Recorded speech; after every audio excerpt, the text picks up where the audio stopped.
নমস্কাৰ সকলোকে মোৰ এই ৰিয়েলিটিটোত ইউটিউব চেনেললৈ স্বাগতম জনাইছোঁ।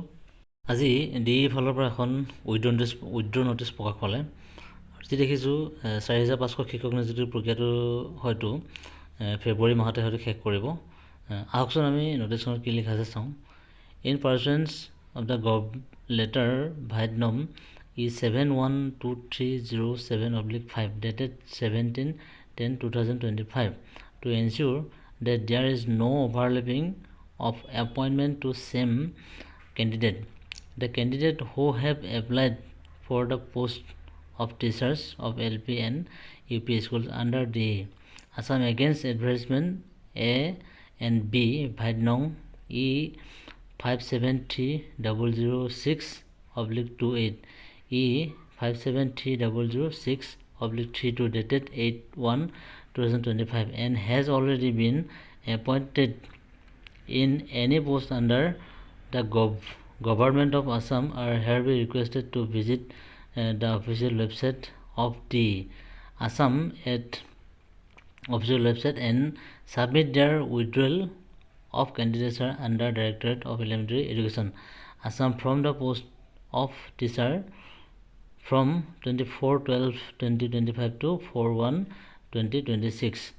No offline will be accepted in this regard. এই নটিছখনৰ মূল উদ্দেশ্যটো হৈছে অভাৰলেপিংটো নাইকিয়া কৰা। কাৰণ আপোনালোকে জানে আগতে এজন কেণ্ডিডেটে 2-3টা পোষ্ট ব্লক কৰা আমি গম পাইছিলোঁ। এতিয়া এই পদক্ষেপটো ভাল পদক্ষেপ লৈছে। ইয়াতে LP আৰু UP যি AB এডভাৰটাইজমেণ্ট ইয়াত লিখা আছে 8 জানুৱাৰী 2025 যিসকলে LP আৰু UPত এপ্লাই কৰিছিলে আৰু যিসকলে অলৰেডি LP আৰু UPত ইতিমধ্যে নিযুক্তি লাভ কৰিলে তেওঁলোক 4500 LP UPৰ শিক্ষক নিযুক্তি পদৰ তেওঁলোক আবেদনকাৰী। যিসকলে অসম চৰকাৰৰ যিকোনো বিভাগত যদি নিযুক্তি লাভ কৰিছে ইতিমধ্যে আৰু তেওঁলোক 4500 LP UPত আবেদন কৰি থৈছে তেওঁলোকক ডিইৰ অফিচিয়েল ৱেবছাইটত গৈ তেওঁলোকৰ কেণ্ডিডেচাৰটো উইথড্ৰ কৰিবৰ কাৰণে অসম চৰকাৰৰ ফালৰ পৰা অনুৰোধ জনাইছে। ৱেবছাইটটো আপোনাৰ স্ক্ৰীনত দেখা পাব নীলা আখৰৰ যিটো ৱেবছাইট ডাইৰেক্টৰ অফ এলিমেণ্টাৰী এডুকেশ্যনৰ সেই ৱেবছাইটত গৈ আপোনালোকে আজিৰ পৰা আপোনাৰ 4/1/2026 অৰ্থাৎ 4 জানুৱাৰীলৈকে আপোনালোকে উইথড্ৰ কৰাৰ সময় পাইছে।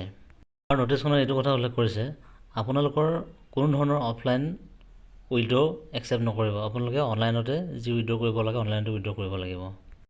যিসকল প্ৰাৰ্থীয়ে ইতিমধ্যে অসম চৰকাৰৰ যিকোনো বিভাগত নিযুক্তি পত্ৰ লাভ কৰিছে আৰু আপোনালোকে 4500 যিসকলে আবেদন কৰি থৈছিল আপোনালোকে অনুগ্ৰহ কৰি নিজৰ কেণ্ডিডেটছটো উইথড্ৰ কৰক যাতে আগন্তুক যিসকল প্ৰাৰ্থীয়ে 4500 আবেদন কৰি থৈছে তেওঁলোকে যাতে সুবিধা পায়।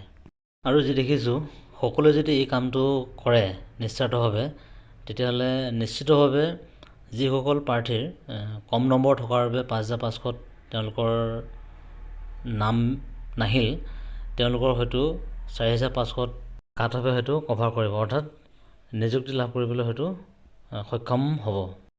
আজি ডিইৰ পৰা প্ৰকাশ পোৱা নটিছখনৰ মূল কথাখিনি এইখিনি হয়তো 2 দিনৰ ভিতৰতে 4500 LP UPৰ যি ফিজিকেল ডকুমেণ্ট ভেৰিফিকেশ্যন এই ফিজিকেল ডকুমেণ্ট ভেৰিফিকেশ্যনৰ নটিছ প্ৰকাশ পাব।